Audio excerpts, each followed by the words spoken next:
قبروں سے کرامتوں کا عقیدہ یہ شرکی عقیدہ، یہ شیطانی عقیدہ آج تک، چاہے رسول اللہ صلی اللہ علیہ وسلم سے پہلے کے سابقین اولیاء ہوں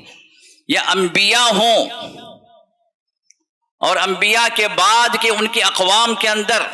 یا نبی علیہ السلام کے بعد سے ان اپنی امتیوں کے اندر، جس میں صحابہ بھی شامل ہیں،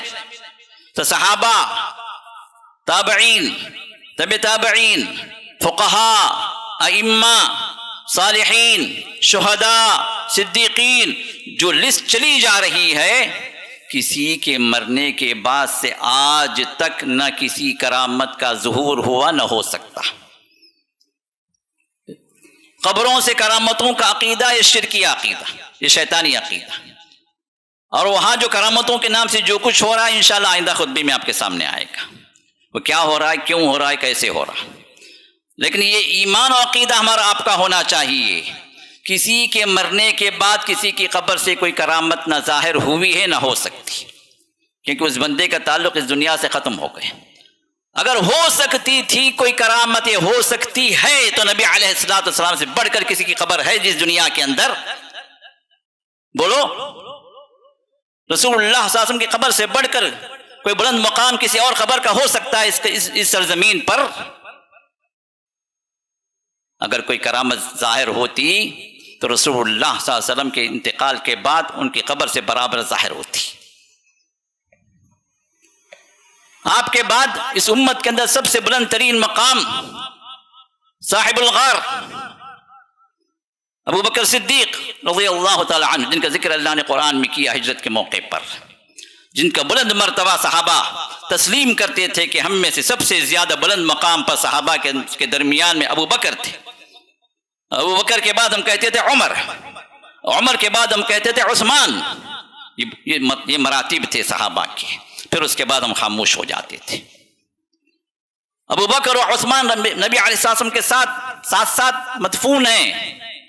زیارت کے لیے جب آتے ہیں زیارت مسجد نبوی کے لیے، تو وہاں پر نبی علیہ السلام کی قبر اپنے صاحبین کے ساتھ موجود ہے۔ کیا آج تک کوئی کرامت ظاہر ہوئی ان کی قبروں سے؟ جب نبی کی قبر سے کوئی کرامت ظاہر نہیں ہو سکتی، نہ ہوئی ہے، نہ ابو بکر جیسے شخصیت جو بلند ترین مقام ہے اس پوری امت کے اندر، اولیاء کے ولی ہیں، سردار الاولیاء، سردار الصحابہ، صحابہ کے درمیان میں سب سے بلند ترین مقام، آج تک کوئی کرامت ظاہر نہیں۔ عمر نبی کے درجے پر پہنچتے پہنچتے رہ گئے، کیونکہ اللہ کے رسول نے فرمایا کہ میرے بعد کوئی نبی ہوتا تو عمر ہوتا، لیکن نبی کا سلسلہ ختم ہو گیا۔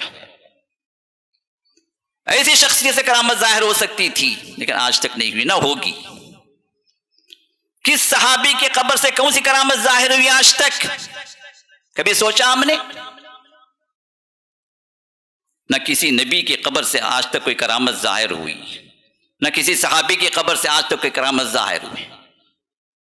تو ان کے بعد کے جو جن کے نام لیے جا رہے ہیں کہ فلاں کی قبر ہے، فلاں کی قبر ہے، فلاں کے، یہ سردار الاولیاء ہیں، یہ امام الاولیاء ہیں، یہ سید الشہداء ہیں، یہ فلاں ہیں، یہ فلاں ہیں، ہاں، یہ خواجہ ہیں، یہ غوث ہیں، یہ اقطاب ہیں، یہ فلاں ہیں، یہ جو بابا ہیں، یہ جو دینے والے ہیں، یہ لینے والے ہیں، یہ سب عقیدے بنا کر جو قبروں کے ساتھ جو کرامتیں ظاہر ہوئی، تو یہ کرامتیں ہیں کہاں سے؟ کس نے دی یہ کرامتیں؟ تو اللہ نے واضح کر دیا پہلے، ان ہی الا اسماء سمیتموها انتم وآباؤکم، یہ چند نام ہے جو تم نے گھڑ لیے ہیں، اور کوئی نہیں ہے، کچھ نہیں ہے وہاں پر، کسی کی قبر سے کچھ ظاہر ہونے والا نہیں۔ کھود کر دیکھو، چیلنج ہے، مٹی سے مٹی رہیں گے۔ انسان مٹی کا بنا ہوا ہے، جب پہنچے گا مٹی کے اندر مٹی بن جائے گا، یہ اللہ کا نظام ہے۔ سوائے کہ جن کے دل میں قرآن ہے، اللہ تعالیٰ ان کی حفاظت فرماتے ہیں، انبیاء کی اللہ حفاظت فرماتے ہیں، صرف جسم کے حد تک،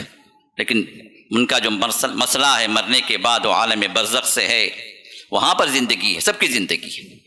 کافر و مشرک کی بھی ہے، صرف ولی کی نہیں، کافر و مشرک کی بھی زندگی مرنے کے بعد، اسی کے اعتبار سے اس کو سزا یا اس کا عذاب کا سلسلہ بھی جاری رہے گا برزخ کے اندر، وہ زندگی الگ ہے۔ لیکن کرامتوں کا ظہور کسی کی قبر سے نہ ہو سکتا ہے، نہ ہوا ہے، نہ ہوگا۔